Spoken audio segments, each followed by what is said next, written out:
What if I tell you there are two extremely, incredibly valuable times during Ramadan when if you make dua, you have a very good chance to have your wishes fulfilled. Wow. So listen up. O Messenger of Allah sallallahu alaihi wasallam, which dua is most heard or most accepted? Inquired Abu Umama radiyallahu ta'ala anhu. Dua in the last third of the night, replied the Prophet. This is the time before Fajr. So why is this time so special?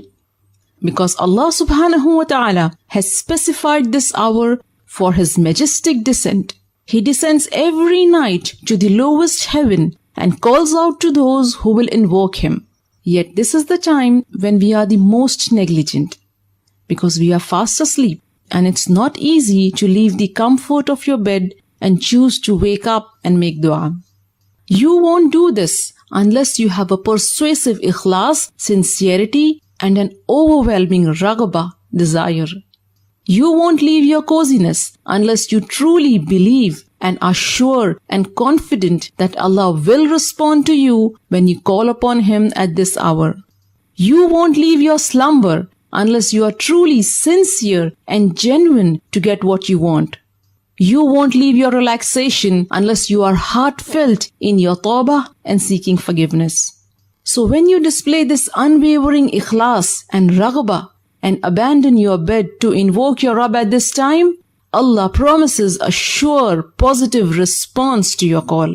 He comes down to the lowest heaven and says, "Who will call upon me so that I may answer him?" Allah has promised to give you what you ask of Him at this time. He says, "Who will ask me so that I may give him?" He has promised to forgive you if you ask His forgiveness at this hour. He says, "Who will seek my forgiveness so that I may forgive him?" So this is an incredibly honorable and special time which you should not miss. At least not during Ramadan, because the virtues of this great month make this hour more special and virtuous. And surely it is easier to catch up with this time during Ramadan than outside it, because you do get up for suhoor, don't you? Pre-dawn meal is a sunnah, and the Prophet ﷺ encouraged taking suhoor. He said, eating suhoor is barakah, blessing. So do not miss it, even if you take a sip of water.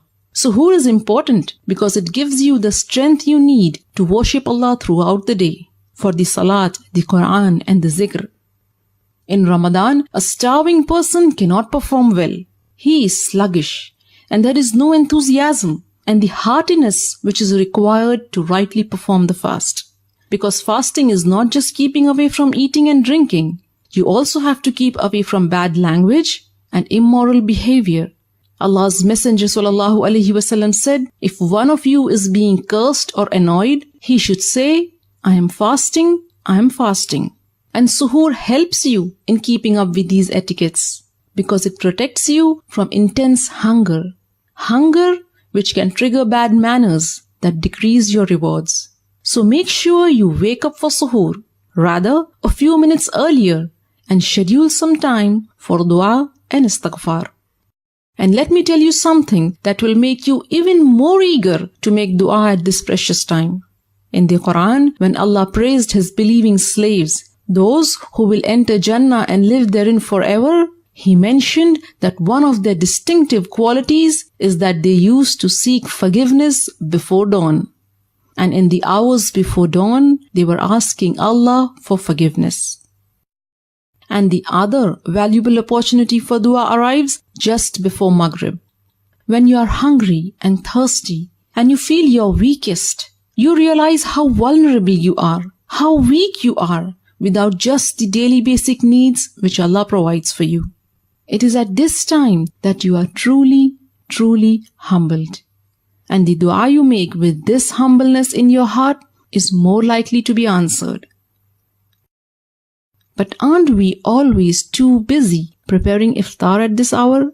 So much that we don't realize that these precious moments are slipping away, unnoticed and unused. But not anymore, my dear sister. Inshallah, this Ramadan, let's wrap up our chores and close the kitchen a few minutes before iftar for dua and istighfar. Did this video help you get eager to grab the best opportunities for dua? Then help me spread the word. Share this video with family and friends. May Allah subhanahu wa ta'ala accept our duas and make us amongst those who benefit from the blessed hours of Ramadan.